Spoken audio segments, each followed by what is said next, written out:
Kiri. Nah, ini adalah fabrication-nya, istilahnya biar keren. Fabrication-nya dari Street Art Custom yang ada di Depok. Walaupun suasananya begini, agak berisik, ada yang ketok-ketok, tapi disinilah semuanya berawal. Berawal kita untuk mengerjakan motor custom, kita awalin semuanya biasanya dari kaki-kaki, lanjut lagi ke rangka, lanjut lagi ke body, baru sektor penghalusan, reassembling, pengecetan dan segala macamnya. Nah, ini sektor vital yang ada dari Street Art Custom. Kenapa? Karena segala sesuatu yang dilakukan di sini harus dihitung, nggak cuma sekedar tampil keren, tapi juga harus dihitung benar-benar dari segi kekuatan, dari segi fisik.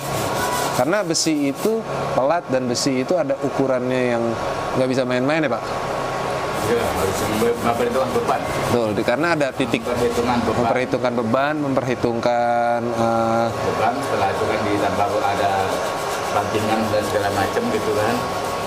Jadi saya juga beban, juga kan bantingan gitu kan. Beban, bantingan juga harus diperhatiin tuh. Kan supaya bahan ini kuat dan tetap safety gitu. Walaupun single ini nih. Nah, tapi nanti saya jamin ini kuat. Pipa ini schedule 40 nih. Nah, pemilihan jenis pipa, pemilihan jenis bahan juga berpengaruh dalam modifikasi. Jadi bukan sekedar ngincer murahnya, bukan sekedar ngincer mahalnya atau sekedar apa, tapi juga harus perhitungan. Karena apa? Motor itu rodanya cuma 2. So, kalau lu kenapa-napa di jalan karena masalah di motor custom ya yang kena langsung body. Sehingga faktor safety juga harus dipikirin. Nggak sekedar las-las potong sana sini, tapi juga harus mikirin faktor-faktor lainnya.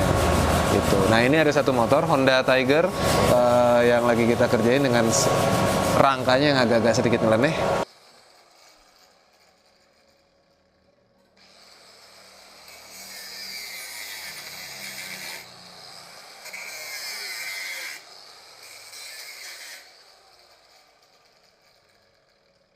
Di sini itu kulitnya doang. Ini lepas juga sini, tapi kan ini tebal, bahannya kan kuat.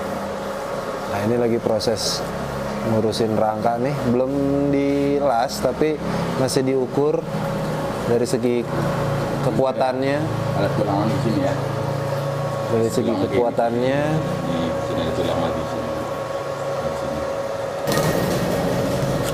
Nah, ini rangka Tiger yang agak-agak sedikit nyeleneh. Kalau kita lihat nih, kita copot dulu sebentar.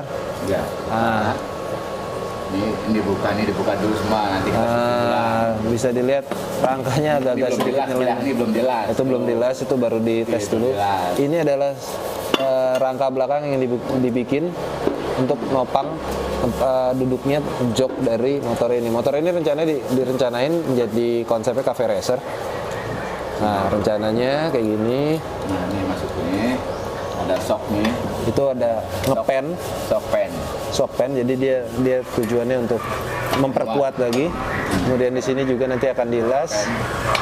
Nah, titik beban tuh punya di sini ada shock breaker yang akan main di sini untuk menjaga stabilitas di situ. Dan kemiringan shock breaker nih 45 derajat.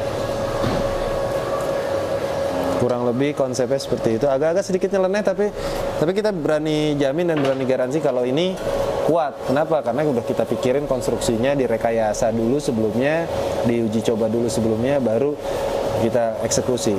Untuk mendukung juga pembuatan motor custom terutama di rangka dan kaki-kaki, memang nggak segampang yang dipikirin, nggak segampang tinggal potong atau tinggal las, tinggal masuk segala macam. Banyak hal yang harus diperhatiin, misalnya penggunaan alat. Kenapa? Karena ada beberapa bagian yang memang harus dihitung dan presisi. Misalnya di sini ada, ya semua orang juga tahu ini mesin bor duduk, itu gunanya buat ngebor dan segala macam. Nah, di sini tapi ada mesin jadul dan kuno, tapi ini adalah bukan mbah moyang. Segala sesuatunya yang berhubungan, ini mesin bubut.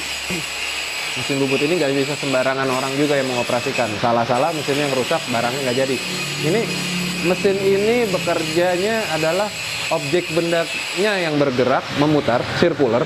Tapi di sini ada pisau. Nanti gua kasih lihat ada pisau bubut yang dengan berbagai jenisnya, yang untuk memotong atau ngebor dari sebuah benda yang berputar. Kalau mesin bor kan drillnya yang berputar, tapi objeknya diam. Kalau ini kebalikannya. Nah, dengan penggunaan mesin bubut ini, itu lu bisa bikin berbagai macam. Nggak cuma sekedar bikin bushing, nggak cuma sekedar bikin as roda, tapi lu juga bisa bikin hal-hal yang kreatif. Misalnya lu bisa bikin footstep, lu bisa bikin semacam tutup tangki, lu bisa bikin, bahkan lu bisa ngebungkus sok sehingga dia punya ulir segala macam, dan banyak hal lain tergantung kebutuhan dan juga kreativitas yang lu punya. Nah, ini mesin bubut. Buat lo yang belum pernah ngeliat mesin bubut, ini mesin bubut. Nah, ini manual, ada yang CNC punya. Nah, kita terpaksa nggak punya, kita cuma punya yang manual aja. Jadi ya dengan keahlian dan apa yang kita punya, ya ini yang bisa kita lakukan.